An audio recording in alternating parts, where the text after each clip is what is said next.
Hello everyone, this is Govind sir. Welcome back to lecture number 4, continuation of force and laws of motion chapter. Last class में we discussed about the introduction of Newton's second law of motion. तो second law of motion का introduction कैसे था वो एक बार मैं यहाँ पे mention कर देता हूँ. So it was very simple. According to this, देखो अभी पहले हमने समझा कि Newton first law of motion क्या है.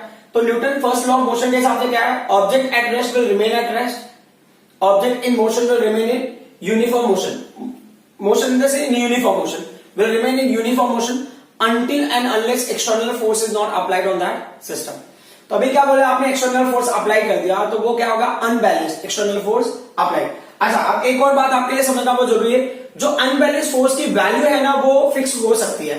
लाइक आपके पास 10 न्यूटन फोर्स है, 5 न्यूटन फोर्स है, दोनों ऑपोजिट डायरेक्शन में एक्ट हो रहे हैं. तो 10 और 5 न्यूटन का जो डिफरेंस है वो हो गया 5 न्यूटन. या अगर आपको लेना 30 न्यूटन एंड 5 न्यूटन आप ले लो, तो 30 न्यूटन और 5 न्यूटन ऑपोजिट डायरेक्शन में एक्ट हो रहा है तो डिफरेंस कितना होगा, 7 न्यूटन. तो हो सकता है वो 7 Newton force is the unbalanced force, but वो क्या होगा, कंटिन्यूसली उतना बॉडी पे एक्ट होता रहेगा. अच्छा, मैं अभी यहाँ पे इन चीजों को थोड़ा सा और एक्सरसाइज कर लेते हैं. तो ये क्या कह रहा है कि अगर हम सेकंड लॉ के हिसाब से देख ले रहे तो ये बोल रहे हैं कि अगर आपने बॉडी पे अनबैलेंस्ड फोर्स अप्लाई किया है ना, अनबैलेंस्ड फोर्स अप्लाइड, ठीक है. सो अनबैलेंस्ड फोर्स अप्लाइड, तो ये क्या होगा, results into acceleration of body, results into acceleration of body, ठीक है. Unbalanced force applied results into acceleration of body. और ये किस में रिजल्ट होगा, it results into change in velocity, it results into change in velocity of body, ठीक है. It results into change in velocity of body, and this will result into change in velocity. क्या होता है, जैसे mass into velocity क्या होता है, momentum होता है.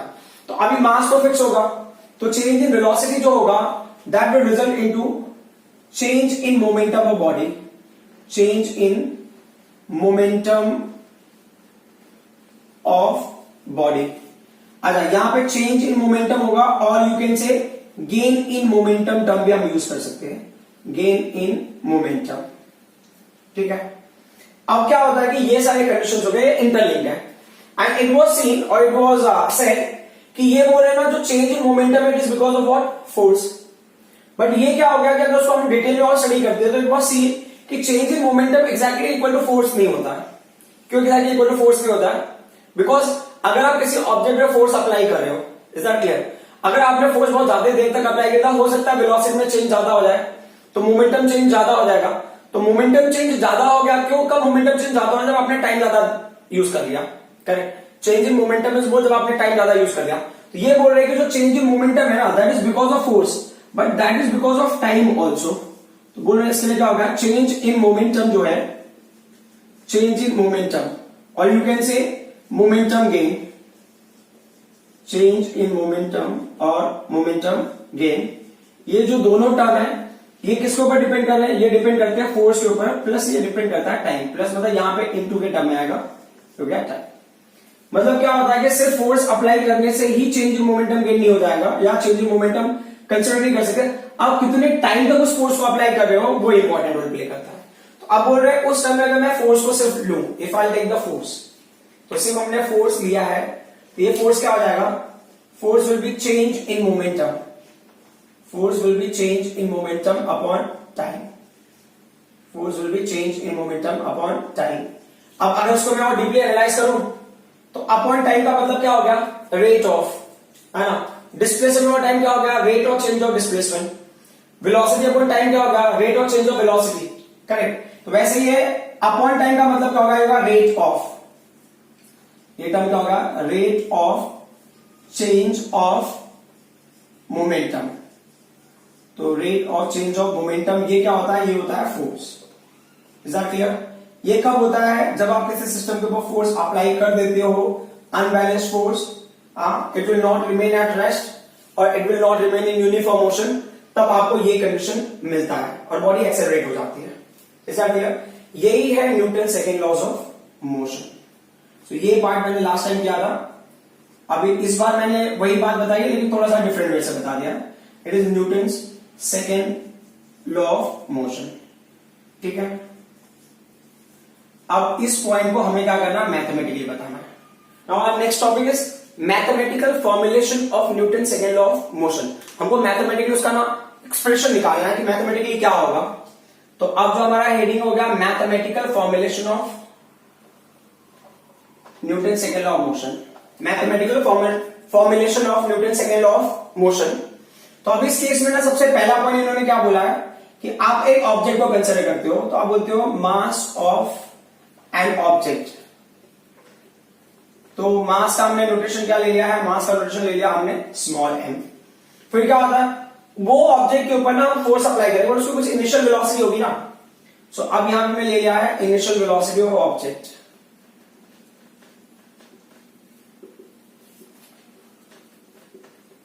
तो जो इनिशियल वेलोसिटी होता है उसका नोटेशन क्या होता है, u। अब हम ले लेते हैं कि ये जब ना ये एक्सेलरेट होगा ना, when body is accelerated, when body is accelerated gains final velocity, when body is accelerated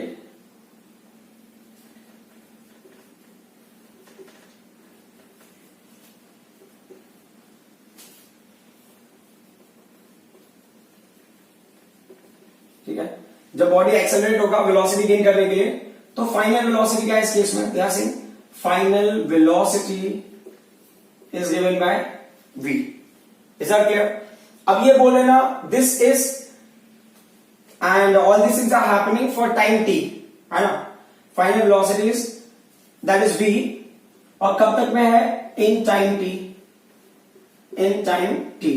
और ये सारी चीजें कब हो रही है, ठीक है, ये सारी चीजें हो रही है due to constant force capital F acting for time t, acting for time small t। ये पॉइंट क्लियर होना चाहिए। तो क्या होता है, ये कोई एक ऑब्जेक्ट है जिसका मास m है, स्टार्टिंग में उसकी वेलोसिटी ऑलरेडी u है। मतलब ना आप जैसे for example you consider yourself, आपका मास m, आप m ले लेते हो, आप चल रहे हो, किसी ने पीछे से आके आपको पुश कर दिया, तो when you were already walking, आपने कुछ तो वेलोसिटी थी, दैट वाज u, किसी ने आपको पुश कर दिया in the sense you got accelerated या your body was accelerated and you achieve velocity v। अब कितने टाइम इंटरवल में हुआ, मतलब ना हो सकता है 1 सेकंड, 2 सेकंड, 3 सेकंड, कोई तो टाइम इंटरवल होगा, उतने टाइम में आपका बॉडी एक्सेलरेट हुआ and it was accelerated because of force capital F। ठीक है, एक हिसाब से यहाँ पे कांस्टेंट फोर्स की तरह हम उसको यूज कर रहे हैं। तो ये इस पर्टिकुलर पॉइंट की वजह से क्या बोल रहे हैं कि ना इस बॉडी का मोमेंटम चेंज हो रहा है। तो कैसे मोमेंटम चेंज हो रहा है, तो क्या पॉइंट है बोल रहे हैं, तो what is the initial momentum. ठीक है, अगर हम देखते हैं तो इनिशियल मोमेंटम क्या है बॉडी का, इनिशियल मोमेंटम होता है मास इनटू वेलोसिटी। तो पहले बॉडी का मास क्या था, m था और उसकी इनिशियल वेलोसिटी u थी। अब बोल रहे हैं फाइनल मोमेंटम क्या होगा, तो फाइनल मोमेंटम में भी क्या होगा, मास तो वही रहेगा ना। मोमेंटम के लिए, मोमेंटम चेंज होने के लिए वेलोसिटी चेंज होना जरूरी है। ठीक है, मास भी चेंज होगा तो भी मोमेंटम चेंज होगा, बट इस केस में mass will remain same and velocity change हो गया। तो अब इसका मतलब क्या हमें मिला, सो वी आर गेटिंग। अच्छा, एक और जो पर्टिकुलर पॉइंट है, ये जो चेंज इन मोमेंटम के लिए आप ये टर्म नोट कर लोगे तो बेटर होगा। It is what, P1 is equal to mu and इसके लिए आप टर्म यूज कर लो P2। करेक्ट, ये P is the notation for momentum, correct ना। सो अब इसका मतलब क्या हो गया, चेंज इन मोमेंटम किसको प्रोपोर्शनल होगा ना, P1 एंड P2 को प्रोपोर्शनल होगा। तो देयरफॉर चेंज इन मोमेंटम, देखो change in momentum is proportional to, किसको प्रोपोर्शनल है, P2 minus P1, the final momentum minus initial momentum. अभी क्या करें, इसको आपने टाइम से रिलेट कर दो, यू रिलेट विद टाइम। ठीक है, ये पॉइंट आपके समझ में आना चाहिए कि change in momentum upon time is only force, rate of change of momentum is only force, है ना। ये पॉइंट आपके समझ में रहनी चाहिए। वैसे तो हम आएंगे इसी पॉइंट पे, बट देखते हैं फिर भी। सो आगे हो गया चेंज इन मोमेंटम हो गया, अब उनकी वैल्यू रख लेते हैं। तो देयरफॉर चेंज इन मोमेंटम, ठीक है, अब जो है P1 और P2 की वैल्यू रख देंगे। तो P2 की वैल्यू क्या है, mv है, P1 की वैल्यू क्या है, mu है, ना। प्रोपोर्शनल टू आपने क्या किया, m को कॉमन ले लिया तो होगा v माइनस u, और ये पूरी वैल्यू ऐसी। अब ये बोले सॉल्व स्टडी करो विद रिस्पेक्ट टू टाइम, है ना, क्योंकि चेंज इन मोमेंटम ना ड्यू टू फोर्स F है, बट ये कितने टाइम के लिए फोर्स एक्ट हो रहा है, t टाइम के लिए हो रहा है। तो हमने टाइम को डिस्कस ही नहीं किया। तो ये बोल रहे हैं कि अगर आप उसको टाइम से डिवाइड कर दो, therefore change in momentum upon time, अगर हमने ले लिया change in momentum upon time. तो ये प्रोपोर्शनल टू क्या होगा, ये हो जाएगा mv माइनस यू अपॉन क्या होगा, ये t हो गया। अब यहां पे इशू क्या है, जो चेंज इन मोमेंटम है ना, ये क्वांटिटी क्या है, अभी हमने थोड़ी देर पहले डिस्कस किया था, चेंज इन मोमेंटम, ये क्वांटिटी है फोर्स। तो इसका मतलब क्या, फोर्स हो गया proportional to mv minus you upon t। अब बोल रहे हैं फोर्स का अगर नोटेशन मान लो आप f ले लेते हो, तो f is equal to proportional को जब हम इक्वल टू में कन्वर्ट करें कोई कांस्टेंट वैल्यू आएगा, दैट इज k। तो ये क्या होगा, mv minus you upon t। अब यहां पे एक छोटा सा कंडीशन और है कि ये क्या बोल रहे हैं, वेर ये v minus you upon t क्या है, it is nothing but the acceleration, ये एक्सेलरेशन ऑफ बॉडी का। तो इसके लिए जो force acting on the body हो जाएगा k हो गया m हो गया इंटू a हो गया। क्लियर। अब हमारा जो टास्क है ना इस पर्टिकुलर फॉर्मूले के ऊपर है। तो देखो Newton second law of motion का जो पहला स्टेटमेंट है ना, वो क्या है, rate of change of momentum is called as force, या force applied on a body is directly proportional to rate of change of momentum. So यही हो गया आपका Newton second law of motion. अब उसको ना दूसरे टर्म में भी समझने की कोशिश करते हैं। तो आई होप कि ये सारे पॉइंट्स आपको समझ में आए होंगे। ठीक है, तो एक हिसाब से डेरिवेशनल पार्ट हो गया, है ना। तो मैथमेटिकल फॉर्मुलेशन में अब तक हमको समझ में आया कि जो फोर्स है वो k m इंटू a है ना, और ये किसकी वजह से, rate of change of momentum. तो ये सेकंड लॉ ऑफ मोशन का हमने इंट्रोडक्शन लिया था, मतलब ये इस फॉर्म में कन्वर्ट हो गया। मतलब फोर्स पहले क्या था, चेंज इन मोमेंटम और टाइम था, अब वही फोर्स क्या हो गया, k into m into a। शायद हो सकता है हमको नया फॉर्मूला मिल जाए। अब बोल रहे इस पर्टिकुलर पॉइंट को आप हाईलाइट करो, हमको ना k की वैल्यू निकालनी है ना, we don't know anything about k, so k is a constant. तो क्या बोल रहे ना, कोई ऐसा कोई वैल्यूज ले लो जिसके बारे में ना आपको बहुत श्योर होगी ना, कोई गड़बड़ नहीं होगी। बोल रहे कांस्टेंट k की वैल्यू हमको निकालना जरूरी है। तो कांस्टेंट k की वैल्यू कैसे मिलेगी, तो ये बोल रहे ना बाकी वैल्यूज की कोई ऐसा स्पेसिफिक वैल्यू ले लो जिसमें ना कोई मिस्टेक होने के चांसेस ही नहीं है। तो ये बोल रहे आप ऐसा इमेजिन करो ना कि सारी वैल्यूज 1 हो जाए, ये भी 1 हो जाए, ये भी 1 हो जाए और ये भी 1 हो जाए, तो जो वैल्यू k का आएगा वही k का वैल्यू होगा। अंडरस्टूड। तो अब इसको ना डिफाइन करना है। तो ये क्या हो गया, देखो अभी मुझे पता नहीं कि फोर्स का यूनिट क्या है, right now I don't know, या अगर वो हिसाब से देखना है तो देखो वो कांस्टेंट का कोई यूनिट नहीं है, हम ले रहे हैं, तो यूनिट ऑफ फोर्स क्या हो जाएगा, जो यूनिट ऑफ फोर्स होगा यहां पे कांस्टेंट k का कोई यूनिट नहीं है, तो मास का यूनिट क्या हो गया, kg हो गया, है ना, यूनिट ऑफ फोर्स kg हो गया, और एक्सेलरेशन का क्या होगा, मीटर पर सेकंड स्क्वायर हो गया। बात समझ में आ रही, ये कोई एक जनरल यूनिट हो गया। ठीक है, हम बहुत स्पेसिफिक नहीं हो सकता है कांस्टेंट के पास यूनिट हो तो क्या करेंगे आप, है ना, बट यहाँ पे कांस्टेंट ऐसा नंबर वैल्यू की तरह होगा, दूसरा ऑप्शन तो होता नहीं ऐसे केस में। ठीक है, बट फिर भी होता है फेयर होना जरूरी है हमारे मन में। तो अब जब हम इसको डिफाइन करते हैं k की वैल्यू ऑप्टेन करते हैं, तो अब क्या बताएंगे, you imagine the 1 unit force, 1 unit force, ये अगर ये 1 यूनिट फोर्स होगा, 1 unit force is that amount which produces the acceleration of 1 metre पर सेकंड स्क्वायर। मतलब ये इसको 1 लेना है, ये 1 यूनिट फोर्स हो गया जो ना बॉडी में 1 मीटर पर सेकंड स्क्वायर का एक्सेलरेशन प्रोड्यूस करेगा, and what will be the mass of body, mass of body will be 1 kg। तो अब यहां पे डिफाइन करते हो, अगर आपको डिफाइन करना तो आप डिफाइन कर लो कि 1 unit of force is defined as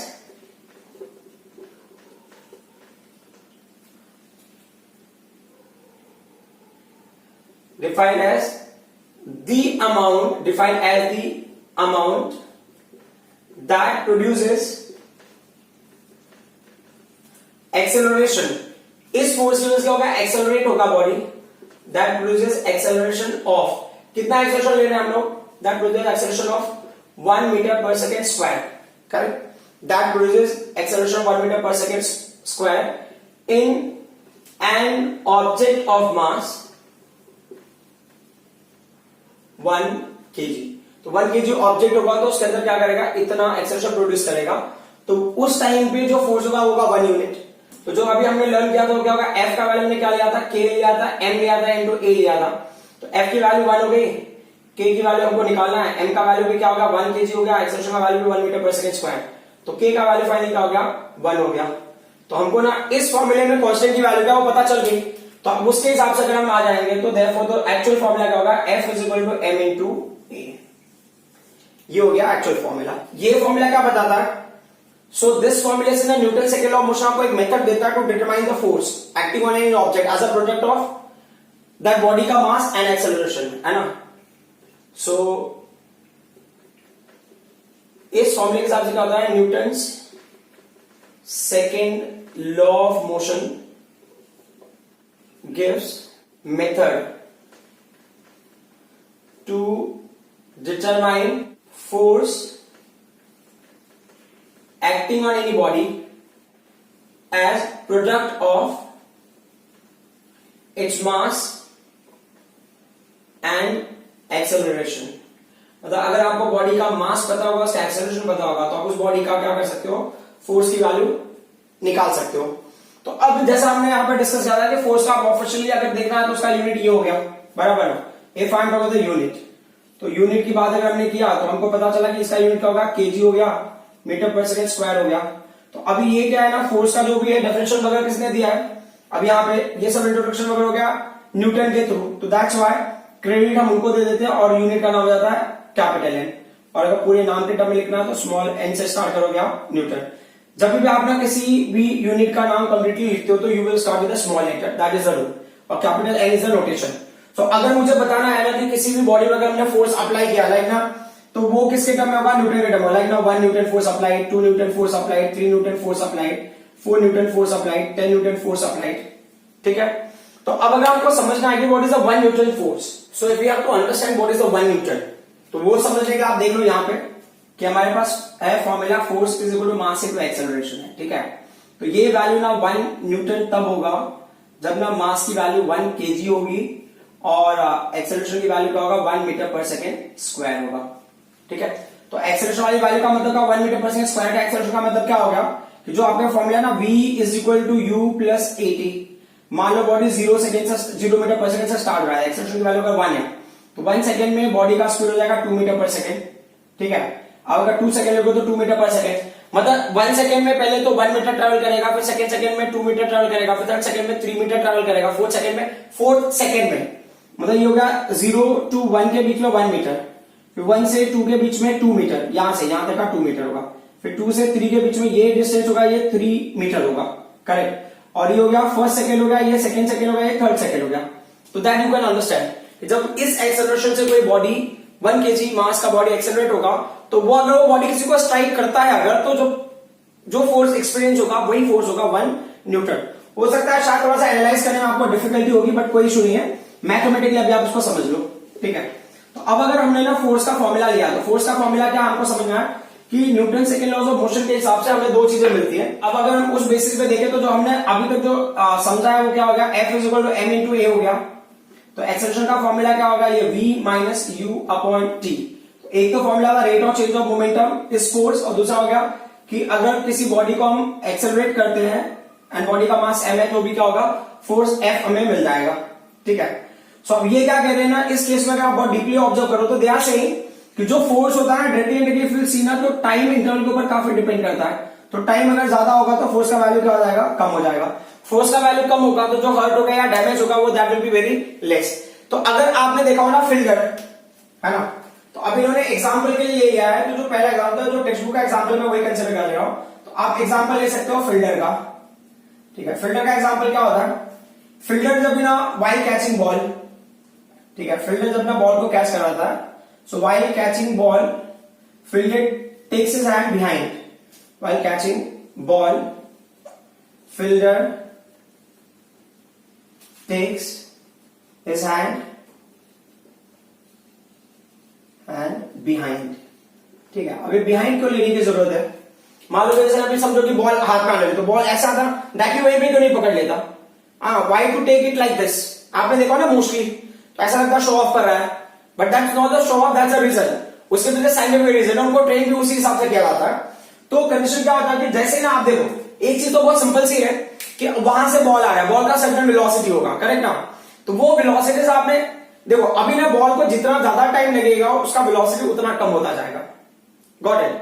तो जब मैं ना बॉडी को सडनली रोक दूंगा ना, when I stop it suddenly, then what will happen, बहुत ग्रेटर वेलोसिटी जा रहा है, सडनली आपने बॉडी को रोक दिया तो क्या होगा, वो डायरेक्टली किसी वेलोसिटी से आ रहा था और सडनली आपने जीरो कर दिया। तो ग्रेटर वेलोसिटी से अगर सडनली जीरो होगा तो चेंज इन मोमेंटम तो ज्यादा होगा ही, क्योंकि ग्रेटर वेलोसिटी आपने सडनली जीरो कर दिया। लाइक ना 30 मीटर पर सेकेंड से कोई ऑब्जेक्ट ट्रेवल कर रहा है फॉर एग्जाम्पल, उसको सडनली स्टॉप कर देंगे तो 30 माइनस 0 या 0 माइनस 30 जैसे भी कंसिडर करो आप, तो जो वेलोसिटी का डिफरेंस होगा वो 30 का होगा। बट अगर मान लो कि बॉडी को मैंने स्लोली स्लोली हल्का हल्का स्टॉप करके तब सडनली स्टॉप किया, मतलब 30 से फिर आने दिया मैंने 30, 25, देन 20, देन 15, फिर स्टॉप किया, तो अब देखो 15 से आप 0 पे स्टॉप करो तो कितने का इंटरवल, 15 माइनस 0 कितना हो गया 15। अंडरस्टूड। तो जितना ज्यादा टाइम आप देते हो बॉडी को ना स्लो डाउन होने के लिए, और उसके बाद अगर आप रोकते हो तो क्या होगा कि जो चेंज इन वेलोसिटी होती है ना वो क्या होता है, कम होता है, जिसका चेंज इन मोमेंटम लेस हो जाएगा। प्लस क्या होता है, आपने टाइम बढ़ा दिया, टाइम बढ़ा दिया तो क्या हो गया, फोर्स की वैल्यू ऑटोमेटिकली कम हो जाएगी, मतलब जो आपको डैमेज करने या हर्ट करने वाला जो सिचुएशन वो क्या होगा, कम हो जाएगा। सो यू कैन सी कि अगर ना फील्डर बॉल को कैच कर रहा है, यहाँ पे जैसा मैंने मेंशन किया फील्डर बॉल को कैच कर रहा है, तो जैसे ना फील्डर ने सडनली रोक दिया तो क्या हो गया, वेलोसिटी चेंज ना बहुत ज्यादा होगा, मतलब ग्रेटर वेलोसिटी 0 पे हो गया, प्लस आपने टाइम कम दिया है, टाइम की वैल्यू कम होगी तो फोर्स की वैल्यू ऑटोमेटिकली ज्यादा हो जाएगी, तो क्या हर्ट करेगा, हो सकता है ना कि वो इतना बैडली हर्ट करेगी ना बाद में वो बॉल हाथ से छूट जाए, दैट्स अ पॉसिबिलिटी। दूसरा क्या बोल रहे हैं कि हो सकता है, या आपने ऐसा किया कि जब आप उसको पीछे लेके आ रहे हो ना, तो मान लो वहां पे जो भी स्पीड रहा होगा पीछे हाथ लेने के टाइम पे उसकी स्पीड स्लोली स्लोली क्या होगी, डिक्रीज होगी, तो जब आप ना उसको फाइनली रोकते हो तो स्पीड ऑलरेडी कम हो गया, फिर आप उसको सडनली 0 पे कन्वर्ट करते हो होल्ड करके, तो क्या होगा, जो चेंज इन वेलोसिटी होगा वो क्या हो जाएगा, कम हो जाएगा। पहले मान लो यहाँ पे 30 है, फिर ना 25 हो रहा है, फिर 20 हो रहा है, एग्जाम्पल के लिए मैं ले रहा हूं, ऐसा क्लियर। सो जब वो आपके हाथ में जब आप फाइनली स्टॉप होगा उस टाइम पे क्या होगा, velocity is very close to 0, फिर आप उसको सडनली रोकोगे तो आपको इतना हर्ट नहीं होगा, very close to 0 in the sense comparatively if you consider, है ना। अभी 30 से 0 पे आएगा तो 30 का डिफरेंस, 15 टू 0 पे आएगा तो मतलब 15 वेलोसिटी को हमने टाइम इंटरवल को बढ़ा के क्या किया कि वेलोसिटी को और कम करा लिया, फिर उसके बाद कैच किया, इज दैट क्लियर। तो क्या होगा कि उस टाइम पे जो फोर्स एक्सर्टेड होगा ना that will be what, less, या जो डैमेज होगा वो क्या होगा, लेस होगा, इज दैट क्लियर। जो दूसरा एग्जांपल इन्होंने लिया है, ये लिया है हाई जंप का, हाई जंप कब के लिए, high jump during athletic event. So क्या कहते हैं, during athletic event, during athletic event या athlete event, sorry athletic event. So athletic event के टाइम पे क्या होता है कि athlete jumps on, athlete jumps on cushion bed और सैंड बेड, ठीक है। हाई जंप में क्या होता है, या तो हम तो कुशन बेड पे जंप करते हैं या तो सैंड बेड पे जंप करते हैं, क्यों, क्योंकि जब बंदा जंप करेगा ना तो टेक्स टाइम टू स्टॉप। सो ये क्या होता है, टेक्स टाइम टू स्टॉप। तो अब एक चीज देख सकते हो कि इसका मतलब क्या, टाइम को हमने क्या किया, इंक्रीज कर दिया, टाइम इंक्रीज कर दिया तो क्या होगा, फोर्स डिक्रीज हो जाएगा, तो जो बंदा जंप करेगा ना उसको हर्ट नहीं करेगा, ये सबसे इंपॉर्टेंट पॉइंट है। अब ये क्या कह रहे हैं कि ना Newton second laws of motion से आप क्या करो, Newton first law of motion को अंडरस्टैंड करने की कोशिश करो कि क्या Newton first law of motion possible है मैथमेटिकली। तो आप बोल रहे हैं mathematical formulation of Newton first law of motion, mathematical formulation of Newton first law of motion, तो देख लेते हैं। So mathematical formulation of Newton first law of motion,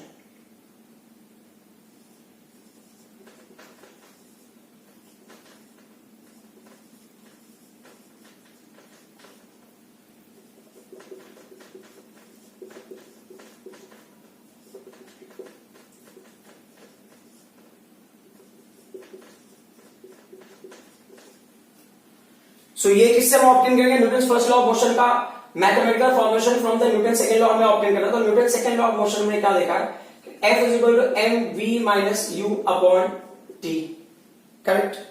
सो क्या होता है, अकॉर्डिंग टू फर्स्ट लॉ, अगर हम ले रहे हैं ना तो according to Newton first law क्या होता है, according to Newton first law के हिसाब से ना no force, no external force applied,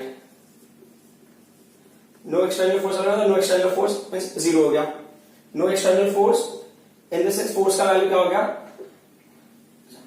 no external force in the force का वैल्यू जीरो हो गया, ठीक है।